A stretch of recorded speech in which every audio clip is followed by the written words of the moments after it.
Okay, here we go with the rest of the notes for Chapter 8, and we're going to talk now about the use of computers in automation and satellite services. So when we talk about automation, we're talking about using technology to allow a process to run with a minimum or an absence of on-site human labor. In other words, the computer does some or all of the tasks necessary to operate the radio station. A related concept called live assist refers to the use of automatically sequenced commands to help the person running the console execute a series of tasks. Now, sometimes this may be in the form of putting together like maybe a playlist of several items that you would play those several pieces of audio with one click of a button. Sometimes live assist also means that you are using the full-blown automation system to conduct a series of tasks, and the operator is there to kind of control the rate at which the things that are within the automated program log come and play on the air automatically versus just having it available for the operator on demand. Talk a little bit about where automation came from. Prior to use of the computer itself, we had automated cart machines, believe it or not. The broadcast cart was a continuous loop device, and it could requeue itself rather. It could be requeued and be loaded into various mechanical devices capable of transporting and playing one or more carts. So it wasn't unusual to have a bank of 4 or 6 or 8 of these cart machines, and you could fire off one button and it would play the first cart. Once the first cart would finish up, then there would be a relay that would automatically start the second cart machine, and on, and you would have several pieces of audio play within a string of each other. In the early to mid-70s, Cartridge Carousels became extremely popular. This was a circular device that rotated and brought the carts into contact with the playback device. So instead of having several cart machines, you would have several carts for one machine, and that machine would just bring those carts around in a basically just in a fashion, one right after the next would be played. Usually the carousels were synchronized with reel-to-reel tapes. These would be supplied by a program syndicator.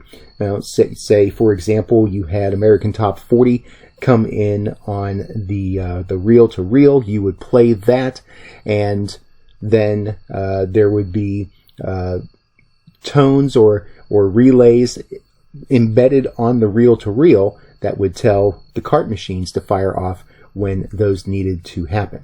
It did require some manual assistance in that you could set up these various reel-to-reel players and cart machines so that they could run on their own for several hours at a time, but then of course you would have to reload those machines as needed in order to keep the programs going throughout the broadcast day. If you want to learn more about pre-PC automation, there's a great article in your textbook. I encourage you to take a look at it. Modern automation uses the power and sophistication of current technology to accomplish tasks that were difficult or impossible to do with older generation systems that involved complex hardware and mechanical relays. So now, instead of having all sorts of equipment that you need to do various things and play various things, you could now have it all within one particular computer tower. In stations where programming is received by satellite, the computer systems are able to sense sub-audible cue tones that are fed along with program material. Many times, tones nowadays are replaced by electromagnetic relays, pulses that are sent down from the satellite, but they both pretty much serve the same purpose. The tone or the relay is separated from the program signal and fed to the satellite interface hardware, and then these tones activate local program elements which are integrated into the satellite-fed programming. Basically what would happen is these are tones that the human ear could not hear, but that tone was something that the local computers or other machines could hear in the studio, and when it sensed that tone or that relay has come down, that triggers a play button in either the computer or some other device to be able to fire off audio sourced from the station locally. Various applications of modern automation include subaudible tones from satellite to trigger local liners, like we just talked about. Centralized newsrooms with sound bites and news copy. These would normally be on a server somewhere where news anchors and reporters can add audio and play audio back as needed. Fully automated music formats using local music files, also a thing. Reporters record news stories and send to the studio via email, FTP, or cloud to make pre-recorded content almost instantaneously available. Also, the ease of finding, placing, and ordering programming elements like music liners, that sort of thing. They can be categorized fairly easily and called up as necessary. And then announcers can voice track a show from a remote location, which is becoming more and more popular, not just with the big radio companies like the iHearts and the Intercoms and all of that, but a lot of times local smaller stations that may not necessarily have access to talent locally can hire out DJ shifts for voice trackers to do things for them as well. When a program element is missing because of an error, backup announcements of the correct length can be automatically substituted so that the gap is not noticeable to listeners. This can happen several different ways, either that there's a bank of audio within a certain category that may be filled in, or some automation systems are smart enough to know that a spot block is supposed to be a certain length. Maybe, say for example, you have a 4-minute commercial block, and if it sees that there's only 3 minutes programmed, it can go and find something 60 seconds of length to be able to fill in and fit in. Today's computer systems can be linked to traffic, and in this case, when we're talking about traffic, we're not talking about the traffic report, how backed up I-40 is. We're talking about traffic in terms of scheduling. We call that traffic in the radio business, to take the commercials and place them in their proper time slots and put them on the program log and that sort of thing. So that, in effect, also takes into account logging functions. So computers tend to be used for these things so that a time-linked record is kept of all program elements that are aired, and then billing can be done automatically with verification of the time at which a client's commercial ran and all program elements are logged. So the scheduling software for commercials and the automation system for playing out music and commercials are linked together. They kind of talk the same language. So the traffic director can schedule the commercials for the broadcast day, send that schedule to the automation system. The automation system plays everything out, keeps a record of everything that's been played, and then the next day, the automation system can send that information back to the traffic scheduling software so that the traffic manager can verify that things ran the way they were supposed to. Digital systems are capable of generating music playlists for various periods, such as a day at a time, a month at a time, and it's very easy to do that nowadays. Music can be categorized by artist and style of music and automatically selected to play only in day parts that are appropriate to each selection. So you can have your broadcast music schedule be set up in such a way that you only play male artists and groups at certain points of the hour, or female artists and groups, fast, medium, slow music at various points within the hour. You could have certain artists not play in certain parts of the day. So maybe if you had, say, like if you're on a rock station and Friday nights were heavy metal night, you could set all the heavy metal music to play only in the Friday evening time slot, and leave the soft rock to the rest of the week. Something like that. Some advantages of automation for employees. Live assist automation makes things easier on the person who runs the console. That person may have to push only one button to trigger a sequence of 5 or 6 events. Those of you that participated in the lab where you did everything on your own, you might be able to see the value of something like that, especially if you have things to do during your air shift besides just making sure there's programming on the air. Small markets can have top quality music formatting and announcing coupled with locally originated material. Makes it easier to have quality programming on the air if the talent pool in your small community is such that, maybe you wish you had talent from the bigger city or from somewhere else. A station owner can run the same music on 2 different stations in different parts of the country with separate breaks and be able to have different commercials running in each of those stations, in each of those markets. We actually have an example of that locally. 103.1, which operates in Sanford, also has a 103.1 in Rocky Mount. Those 2 stations run the same music programming, but during the commercial breaks, they run different commercials in Sanford than what they do in Rocky Mount. So there's a local example. Some disadvantages of automation. Many listeners find that stations with tightly controlled program elements become monotonous over time, and it's often obvious when 2 stations in nearby markets share talent and playlists. This is something that iHeart in particular has been notorious for, basically having the same programming on different stations throughout the country so that you don't really get a variety of content, especially if you travel from place to place and you tend to listen to the same type of station. Basically, station in city A sounds creepily similar to station B in another city. Also, employees take on multiple tasks outside of the studio, which means more duties for those employees, and many stations have cut back or eliminated announcing and production staff as a result. So, the number of employees at a station may be fewer, and the things that those employees are doing are increasing in scope and responsibility.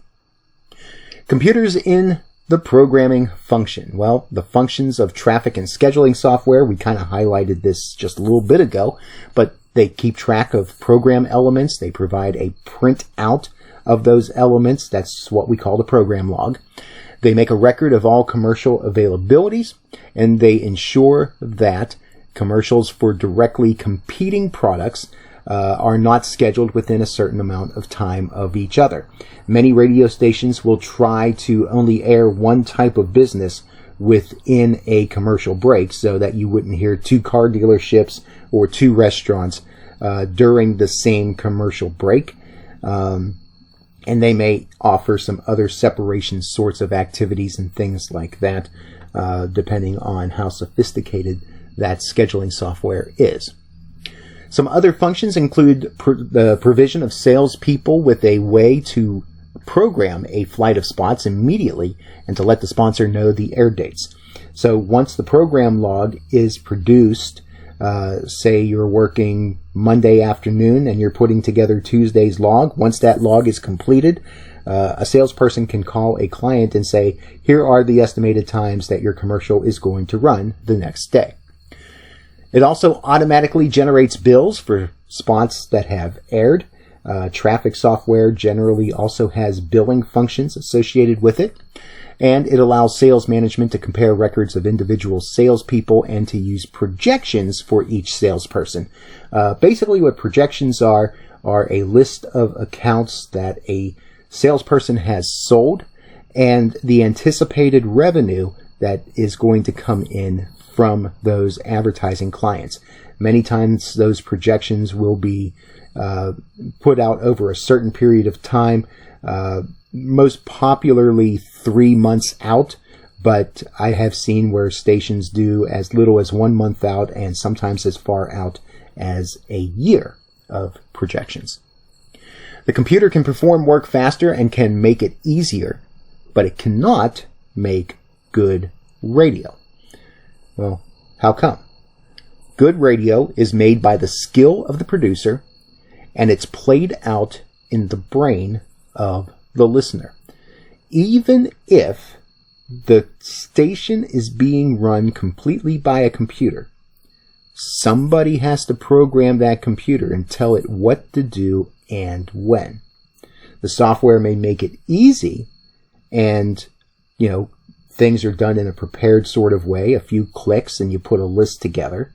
It's not quite the same type of skill set as doing stuff live in the studio, on the air, using CDs and cassettes and potting up satellites at the proper time and things like that. But it does take some forward thinking, and it takes a certain amount of skill to make that stuff work the way that it's supposed to.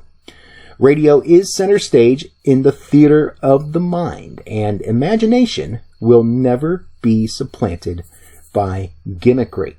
So what we're talking about here is that there still has to be a vision for what is being put out over the air. There still has to be a certain creative element that tickles the fancy of the ear, and that has to be thought out by somebody.